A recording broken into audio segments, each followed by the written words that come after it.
जयऊ, जो न लाभ में, न हानि में, न जय में, न पराजय में, इन चारों चीजों में जो समान बना रहता है, लोभ नहीं रहता उसकी। हानि हो जाए तो दुख नहीं, मिल जाए तो दुख नहीं, कोई प्रशंसा करे कोई दिक्कत नहीं, कोई वंदना करे कोई निंदा करे तो भी कोई दिक्कत नहीं। जो वंदना के पीछे भी ना आए, जो निंदा के पीछे भी ना भागे, जिसके लिए किसी प्रकार की जय से दुख ना हो, हानि से दुख ना हो, पराजय से दुख ना हो, वो समान बना रहे, एक दिन ऐसी स्थिति वाला इंसान आगे चल के उसके लिए, जैसे हमारे इस समुद्र के मंथन में 5वां रत्न निकला कौस्तुभ मणि, तो कभी ना कभी उसके सिर पर वो मणि रखी जाएगी, योग समझा जाएगा।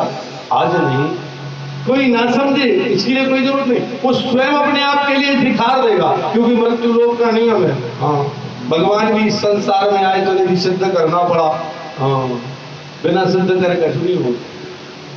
भगवान बन गए सो बन गए, भगवान राम बन गए सो राम बन गए, तो राम बनने जाते फिर बन नहीं पाओगे।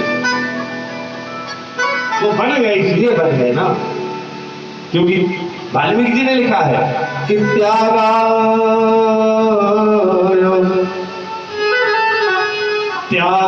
संपदार्थानां उत्तस्याय विभाषाणां यस्य सेविजिगीषूणां प्रजाये गृहमेधिनाम्। जीवन में सबसे ज्यादा त्याग की आवश्यकता है, तो भगवान राम का त्याग ही सबसे आगे आया। आज कौस्तुभ मणि छठे रूप में आपको मिला कल्प वृक्ष। कल्प वृक्ष, कल्प वृक्ष के जैसे जैसे कल्प वृक्ष निकला, अब हम अपने जीवन का जब मंथन करते हैं, हम अपने जीवन का मंथन करते हैं। हाँ, हमने बताया कि कथा हो जीवन में उतारो कैसे उतर रही ना, तो निबाने रह रहे पोथी पत्रा हो सदा आदमी कर रहे भैया भी तो कब फूक है कथा का मतलब जीवन में का मतलब, तो पहले मतलब समझो कथा का जीवन में हमारे है क्या। जिस समय वो छठवां रत्न निकला कल्प वृक्ष के रूप में, हम भी उस समय कल्प वृक्ष की भांति हो गए। जो उस कल्प वृक्ष के नीचे बैठता है उसकी हर मनोकामना पूर्ण होती है। हमारे पास भी दुखी किसी प्रकार के परेशान लोग आए और जब हम उनके लिए आशीर्वाद प्रदान करें तो हमारे द्वारा उनका कल्याण होना लग जाए, भला होने लग जाए, क्योंकि हम स्वयं कल्प वृक्ष बन गए। पर हाँ, अब यहां से एक छोटा सा ब्रेक।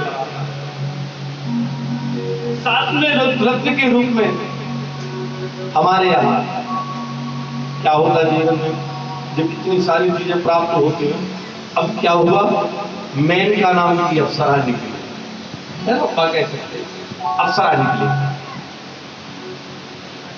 अब हमारे लिए काम ने परेशानी किया, और अगर हम उस काम के वशीभूत ना हुए, काम को अपने वशीभूत कर लिया, हमने उसको जीत लिया। देखो नारद प्रसंग में आया जिता काम, देवर्षि नारद ने काम को जीत लिया था। अगर हमने जीत लिया, इसके बाद भी परमात्मा देखो जैसे काम को जीता, आगे क्या 8वें रत्न के रूप में आई लक्ष्मी जी।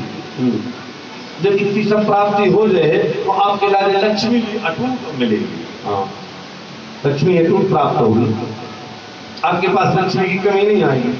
वो जब लक्ष्मी आएगी तो लक्ष्मी अकेली नहीं आती, लक्ष्मी के साथ आता है मद, अर्थात बारुणी। मद माने बारुणी। अब शराब आई, अब मद के यहाँ बारुणी शब्द जो आया इसकी दो व्याख्याएं की है, एक पीने वाली मद और दूसरी बिना पीने वाली या बेफालतू में आ जाए। हम बताओ फलाने में हम अवमान ही नहीं करो, ये मद है। तो ये हमारे लिए गिराता है, किसी प्रकार से हमारे शरीर में मद आ गया, अगर धन का मद आ गया, रूप का मद आ गया, चाहे हमारे शरीर में किसी और प्रकार से मद आ गया, जाति का, धर्म का, किसी का मद आ जाए, एक न एक दिन में गिरा देगा।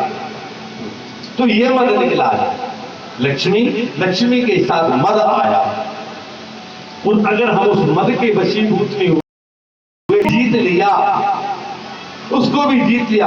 आप लोगों ने कई देखे होंगे जिनके पास अपरिमित संपत्ति, इतनी संपत्ति और ऐसी बच्चों जैसी सरलता, उनके पास जाओ उनके पास इतनी सरलता है, ऐसे लगता बिल्कुल भोले भाले, हम कुछ है ही ना हो इनके पास, ऐसी सरलता है। हमारे पास क्या है, उसके बाद भी उनकी इतनी संपत्ति होने के बाद भी उनके पास जाके देखो बैठो तो ऐसा लगेगा वाह हम कहीं आए हैं।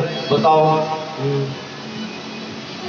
तो वो अपने आप में देखो का में आए हम का में आए, वो का करो आज जीवन